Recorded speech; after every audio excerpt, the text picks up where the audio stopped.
Hello, and welcome to our introductory course on SAP Data Warehouse Cloud. My name is Dennis, and I'm part of the e-learning team here at APU. Our goals today will be to better understand SAP Data Warehouse Cloud and how it fits in with SAP Analytics Cloud, which many of you are most likely already familiar with. It might be obvious to some of you, but just to get it out of the way, it is essential to know SAP Data Warehouse Cloud is a separate SaaS or software as a service offering from SAP, meaning Data Warehouse Cloud and SAP Analytics Cloud, or SAC, are two separate products which can be used independently of one another. The first thing you might be asking yourself is, what is a data warehouse? Data warehouses are the same in concept as your traditional physical warehouses. An Amazon warehouse, for example, receives shipments from sellers or producers worldwide to store, process, and catalog before eventually shipping those items out to the people who buy them. Data warehouses work almost exactly the same, but without those exciting boxes showing up at our doors. Let's take a look at this definition of a data warehouse for reference. A centralized location where enterprise data, often from disparate databases or sources, gets stored for further analysis. Let's help ourselves remember how it works by breaking down a data warehouse into 4 simple steps: collection, storage, analysis, and consumption. Let's go through them. Just like a traditional warehouse, in a data warehouse, data comes in, usually from many places and from different systems in its raw or unprocessed form.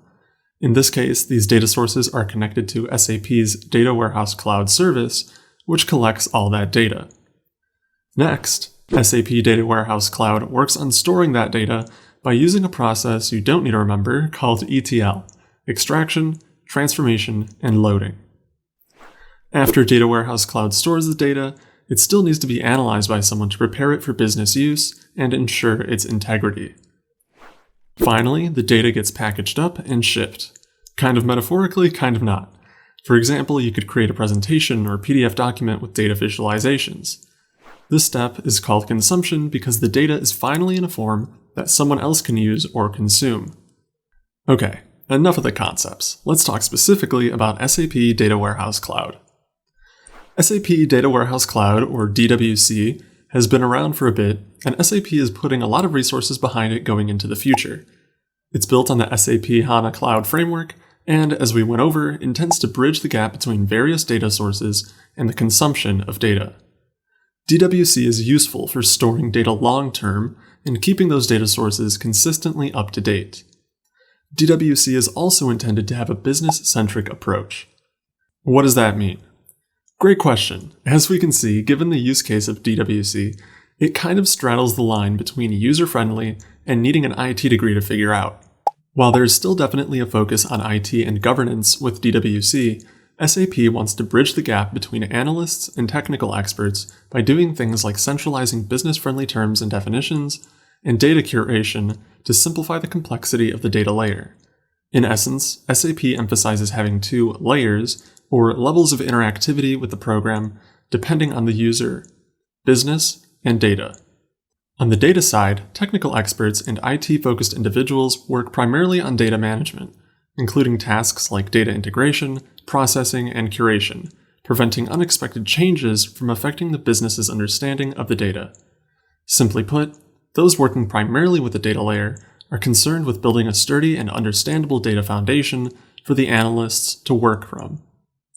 Those managing the data can also create and centralize business-friendly terms and definitions for more technical ones to prevent confusion for business users. Knowing the data layer is taken care of, business analysts are freed up to perform their tasks of data retrieval, analysis, visualization, and so on, without needing to worry about ensuring all the relevant data is connected if it's up to date, and whether they are using the correct data in the first place.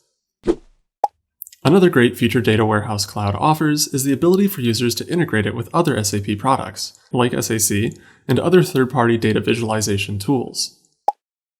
Let's go back to data curation and take a deeper dive into that for a second. An exciting feature Data Warehouse Cloud offers is called Spaces. While we went over how DWC is very focused on the business usability side of things, IT and governance are still key aspects of the service. Spaces allow administrators to curate specific data and sources into a shared, subject-oriented workspace for managed users to access and work with. The concept here is to take all those disparate data sources and make them actionable and organized. Just like how your cell phone is made up of components from all over the globe, you just need to use the dang thing at the end of the day. In this case, business analysts just need to use the data and don't necessarily need to be concerned with the database management stuff. So spaces help organize data in a meaningful way rather than having users sift through a potentially unintelligible data dump. External data sources can also be connected to spaces, meaning you can take data from LinkedIn or Glassdoor as an example, and curate it for your HR department. Many of you familiar with SAC might wonder how it compares to that tool and where SAC fits into this data warehouse picture. Hopefully you're starting to see the differences, but let's review. First and foremost, DWC is primarily a data management tool, while SAC is a visualization tool. DWC and SAC are intended to work together. You can actually switch directly from Data Warehouse Cloud to SAC from within the program. In a planned future release, you will be able to connect to data sources in Data Warehouse Cloud from SAC when creating stories. What's great is that the data used in your story will automatically be updated to reflect any changes to the data made in Data Warehouse Cloud. Next, you will notice some overlaps between the two services, like modeling and stories. But it's important to note that DWC is not intended to be used as a tool to create planning or forecasting models and stories. Lastly, the data. Data Warehouse Cloud was built with long-term data storage in mind. While we can use SAC to achieve similar ends, it isn't focused on being a data management tool. SAC is great as an ad hoc data service, and we'll be able to leverage Data Warehouse Cloud's data storage, integration, processing, and curation functionalities. We plan to have more data warehouse content for you in the future, but for now, thank you for watching. If you enjoyed this tutorial, click the like button below. You can also view our growing catalog of self-paced courses, tutorials, webinars, and join the community forum by creating your free account at analysisprimeuniversity.com.